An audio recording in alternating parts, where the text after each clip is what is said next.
Fala galera, então, correção do 20º simulado, gente, espero que vocês tenham ido bem, tá certo? Vamos então aqui rapidinho fazer uns comentários dessas 10 questões, pessoal. As 4 primeiras de Fundação Carlos Chagas desse ano, Direito Constitucional. Olha só, a primeira questão, gente, comece a entender que existem algumas palavras-chave, tá? Para vocês captarem qual é o parâmetro da Constituição Federal. Falou assim, em uma pequena propriedade rural, reside família que cultiva produtos agrícolas no mesmo local. Se você estudou o artigo 5º, gente, com afinco, com bastante preocupação e leu várias vezes, você vai ver, não vai se lembrar, mas é o inciso 26, que vai dizer que a pequena propriedade rural, desde que trabalhada pela família, ela não poderá ser objeto de penhora em relação a dívidas que tenham a ver com a própria produção agrícola. É exatamente o que está dizendo aqui, gente. Mas aí um juiz determinou que o imóvel fosse penhorado, tá certo?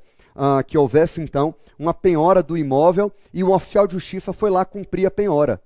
Gente, toda uma história baseada especificamente em um dispositivo, na literalidade do artigo 5º, inciso 26. Só que aí o examinador combinou com outro inciso, o inciso 11. E aí a letra A diz assim, realmente, incorretamente, o oficial de justiça não poderia ter feito essa penhora. Agora, o oficial de justiça não poderia ingressar no imóvel sem consentimento do morador, sem que houvesse ordem judicial do juiz penal competente.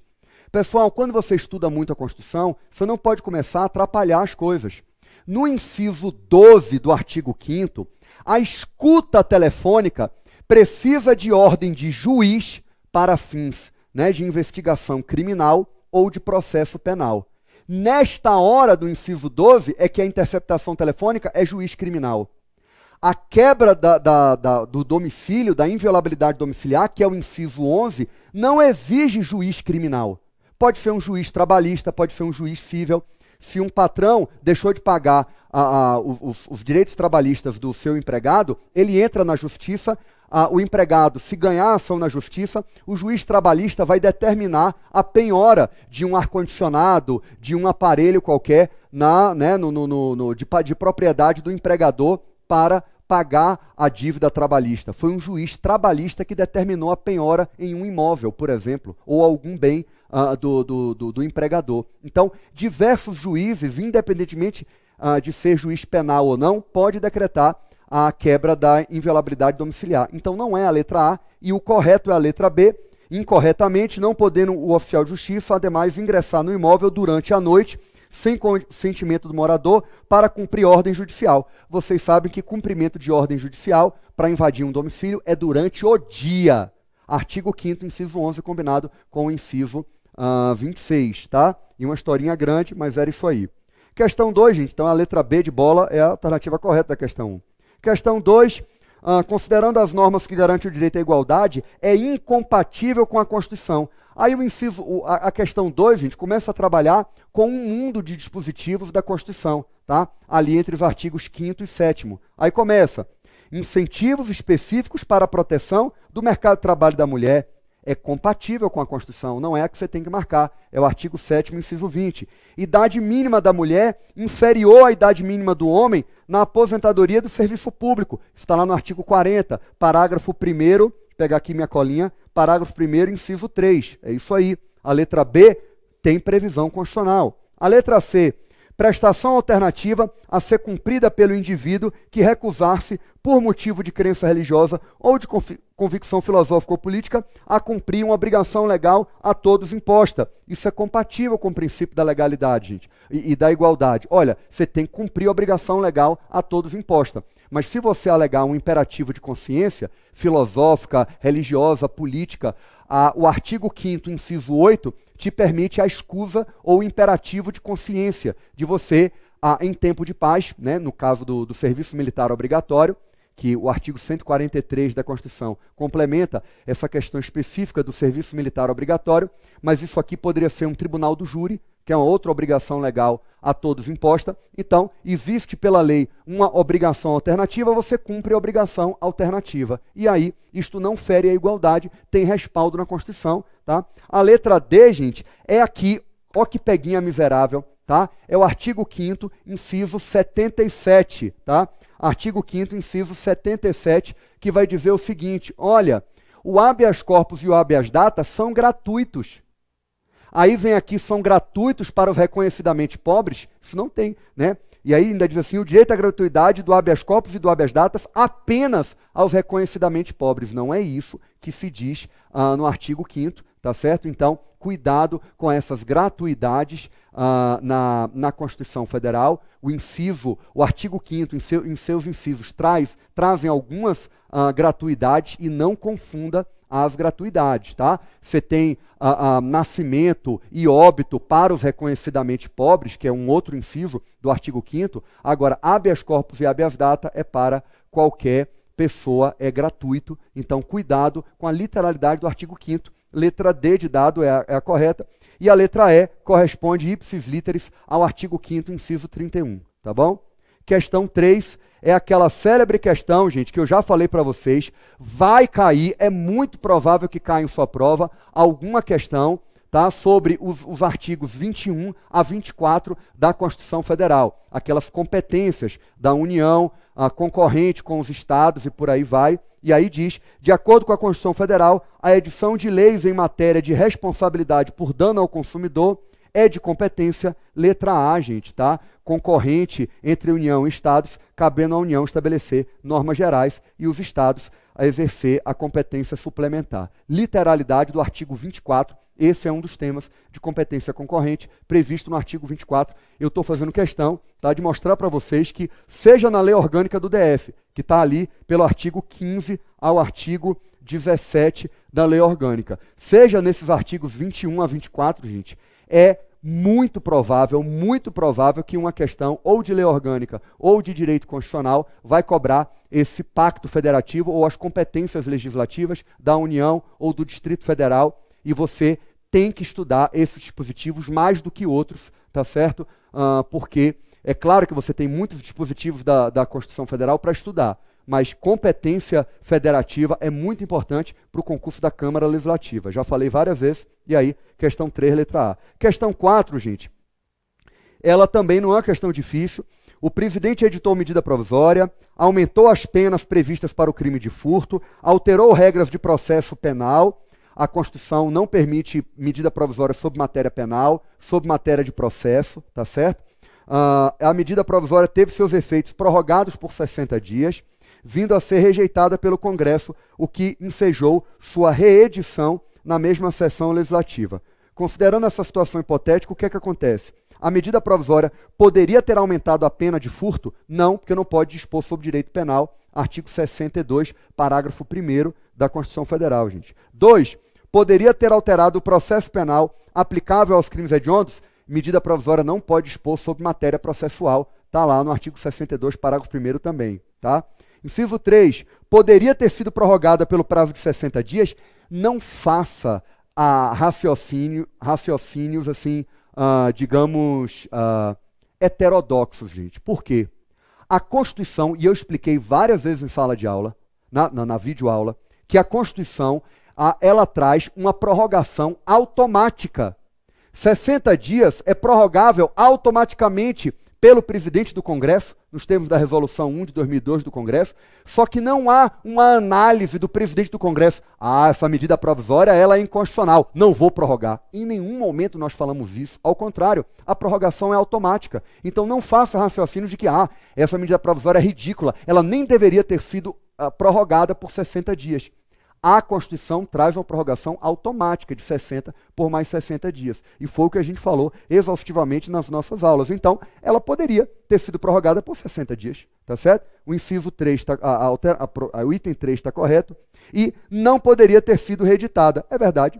Não poderia ter sido reeditada porque ela foi rejeitada na mesma sessão legislativa e foi reapresentada, né, reeditada na mesma sessão legislativa. Em uma outra sessão legislativa poderia, mas na mesma sessão legislativa não pode, pelo parágrafo 10 do artigo 62. E, portanto, com base nos parágrafos 10, no parágrafo 1º e no parágrafo 7º, tá? No parágrafo 7º do artigo 62, você responderia essa questão 4. O gabarito é a letra C, itens 3 e 4 estão corretos. Questão 5, pessoal, aí já foi uma questão feita por mim. Assinale a opção que corresponde a uma competência da Câmara Legislativa com a sanção do governador à luz da lei orgânica. Gente, de novo, Um outro momento na lei orgânica que eu acho que tem muita chance de cair é o artigo 58 versus o artigo 60 da lei orgânica. Já falei em inúmeros simulados. Quais são as matérias de competência legislativa da Câmara Legislativa, artigo 58, e quais são as matérias de competência privativa da Câmara Legislativa, que em regra é decreto legislativo, mas em um outro caso poderia ser também resolução. Tá? Então, artigo 58 versus artigo 60. E todas essas alternativas aqui, gente, porque eu pedi uma competência da Câmara com a sanção do governador. Isso é o artigo 58 da lei orgânica, e vai ser objeto de lei ordinária ou lei complementar. É a letra B de bola, que está no artigo 58, inciso 4. Todas as outras alternativas estão no artigo 60. Tá? O artigo 60, gente, vai até o inciso 41. É muita coisa para vocês memorizarem. E eu expliquei na videoaula que o artigo 60 são atos políticos, administrativos, que o legislativo ele dá a sua concordância ou não. Então, há ali um verbo, uma ideia de ação, mas eu fui malandro e transformei todos os verbos em substantivo. Autorização, sustação, autorização, julgamento, enquanto que no artigo 60 está julgar, autorizar, que é uma das grandes diferenças entre o artigo 60. Todos os incisos começam com verbo, né? Autorizar, né? Tal, enquanto que o artigo 58 são mais assuntos que vão ser legislados em uma lei. Então, a gente falou demais na videoaula e, por mais que eu tenha feito essa mudança, botei tudo aqui na primeira palavra substantivo, porque eu já vi muito examinador fazendo exatamente o que eu acabei de fazer, coloca tudo substantivo para não ficar tão na cara a diferença entre o artigo 58 e o artigo 60, mas o item que tem mais a ideia de um assunto que vai ser legislado de maneira geral abstrata é a letra B de bola. Questão 6, pessoal. Assinale a opção que corresponde a uma competência privativa da Câmara Legislativa. Agora é o contrário. Todas as alternativas estão no artigo 58, que seriam matérias de competência legislativas com a sanção do governador. Só tem uma alternativa que está no artigo 60, que são as competências privativas da CLDF. E a resposta correta é a letra E, tá certo? Todas as demais, né, da letra A, letra B, letra C, letra D, estão Na verdade, gente, tem alguns casos que não é que não está no artigo 58, eu também misturei. Por exemplo, a letra A está errada, está até no artigo 60. Mas o prazo é de 30 dias. O que está errado aqui na letra A está escrito aqui prazo de 90 dias. O prazo é de 30 dias. Então, às vezes, não é só saber se a matéria está no 58 ou está no 60. Mas o examinador pode botar algum dispositivo do artigo 60, mas com uma redação errada, com uma redação, né, que não corresponde à lei orgânica. A letra A, o prazo é de 30 dias, não de 90. A letra B está no artigo 58, né? A letra C, convocar secretários, dirigentes, blá. De novo, eu alterei o prazo. Estava tudo certo, menos o prazo de 60 dias. O prazo é de 30 dias, em ambos os casos. Tá? Um é inciso 33, a letra A está no inciso 33 do artigo 60, a letra C está no inciso 14 do artigo 60. É tudo 30 dias. Tá? A letra D é uma matéria do artigo 58 e a letra E é uma matéria do artigo 60, inciso 19, tá? Muito cuidado com esses artigos 58 e 60. Questão 7. Gabriela, deputada distrital e líder do partido XYZ, consulta o servidor da Câmara acerca das suas atribuições regimentais na qualidade de líder de partido que não se vinculou a um bloco parlamentar. Tá? À luz do regimento, assinale a opção que não corresponde a uma atribuição de Gabriela, gente. E aí, eu peguei, não digo que esse dispositivo seja o mais importante de todos do regimento, mas realmente, por exemplo, para um pessoal aí de Constituição e Justiça, ou talvez para um cargo de consultor técnico que vai apertar um pouco mais, as atribuições de um líder que estão no artigo 32 do regimento são muito importantes. Só que eu coloquei aqui a que não corresponde a uma atribuição de Gabriela como líder. A letra A é, a letra B é, a letra C é, a letra E também, tá?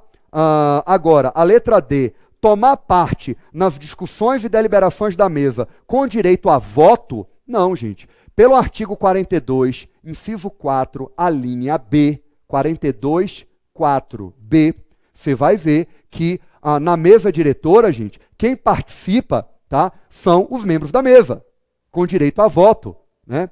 E o suplente vai ter direito a voto se o titular não estiver. Se o titular não estiver, o suplente vai lá e pode votar em nome dele, né? Em nome dele não, mas ocupando a vaga do titular naquela reunião, e aí ele vai votar naquela reunião da mesa. Mas só quem vota nas reuniões da mesa, gente, são os titulares dos cargos da mesa diretora. Os suplentes irão votar, né, se o titular estiver ausente. Mas líder não vota na reunião da mesa diretora, tá? Pelo artigo 42, inciso 4, a linha B, a letra D de dado é a que está errada. Todos os outros estão no artigo 32 do Regimento da Câmara dos Deputados. Se ligue. A questão 8, gente, foi trabalhando totalmente o artigo 33A, né, que recentemente foi objeto de acréscimo no regimento interno, trazendo os líderes da maioria e da minoria. Se ligue, tá certo? Porque como é uma inovação, vai que cai. De novo, não é o dispositivo mais importante do regimento, mas como tem uma alteração recente, você tem que saber. E aí, considere que na Câmara você tem o bloco ABC, tá, que é a maior bancada da Câmara, que tem 9 deputados, o partido D, você tem o partido D tem 7 deputados, depois você tem um bloco com os partidos EF, então é a terceira força da Câmara, com 5 deputados, e o partido G é a menor bancada, com 3 parlamentares. Aí tem toda uma historinha, gente. Considere que o bloco formado por ABC e o partido D e o partido G são base de apoio ao governo. E o bloco EF é oposição ao governo. Nessa hipótese, quem é a maioria e a minoria e que vai, né, ter a condição de escolher e indicar o líder da maioria e o líder da minoria? É a letra A, gente. O bloco formado pelos partidos A, B e C é a maioria. Por quê? Quando você pega o artigo 33A, a maioria é o maior bloco ou partido da casa, que é o bloco dos partidos A, B e C. E a minoria é a primeira bancada abaixo que, em relação à maioria, é contrária ao governo. Então, você tem o bloco ABC, que é governista. Você tem o partido D, que também era governista, e que é a segunda maior bancada da casa. O partido D não vai ser a minoria. A minoria é a próxima bancada, tá, que, em relação à maioria, tem uma posição diversa em relação ao governo. Está no artigo 33A, eu expliquei nas nossas videoaulas, e aí o bloco EF é considerado a minoria, para esse efeito de indicar líderes da maioria e líder da minoria, que tem esse conceito. Em alguns outros momentos, o regimento vai falar que é assegurada na representação das comissões uma bancada para os partidos minoritários. Mas partido minoritário, nesse sentido, aqueles partidos com 1, 2, 3 deputados, que aí, na composição das comissões e da mesa, tem que, se na medida do possível, trazer essa proporcionalidade, assegurando-se alguma das vagas, tá, a alguma minoria. Então, né, em rodízio e tudo mais. E isso é algo que é um conceito de minoria realmente de bancadas menores. Agora, esta minoria que foi muito bem caracterizada aqui, tá, como maioria, minoria, com todo o exemplo que foi dado, era o artigo 33A e é um conceito específico de minoria, tá? Que é a mesma coisa no regimento da Câmara dos Deputados, que inclusive a Câmara Legislativa copiou de lá. A questão 9, gente, tá?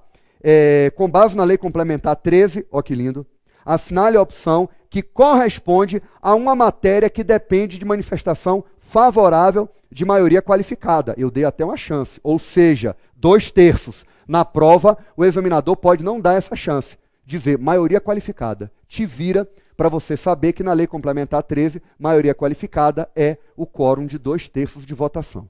Muito fácil, gente, é pelo, tá? Proposta de emenda à Lei Orgânica, letra C, artigo 21, parágrafo 1º da Lei Complementar 13. Todas as outras matérias aqui, é bom que você memorize, são quórums de maioria absoluta, porque a 2/3 mesmo é apelo. E a questão 10, também com base na Lei Complementar 13, tá certo? É algo que eu acho muito, com boa chance de cair em prova, gente, o artigo 50, tá certo? Da Lei Complementar 13. Assinale a opção que não corresponde a um princípio da redação das leis distritais, é a letra D. Prefere-se a ordem inversa à ordem direta nos termos da oração de um dispositivo legal, gente? Não, é a ordem direta. Sujeito, verbo, objeto, predicado e por aí vai, né? Por aí vai. Então, é a ordem direta que deve ser preferida e não a ordem inversa. E todos os outros dispositivos aqui estão no artigo 50 da Lei Complementar 13, à exceção da letra D de dado, que é a que você tinha que marcar. Espero que vocês tenham feito um bom simulado e até o nosso próximo simulado, pessoal. Tchau.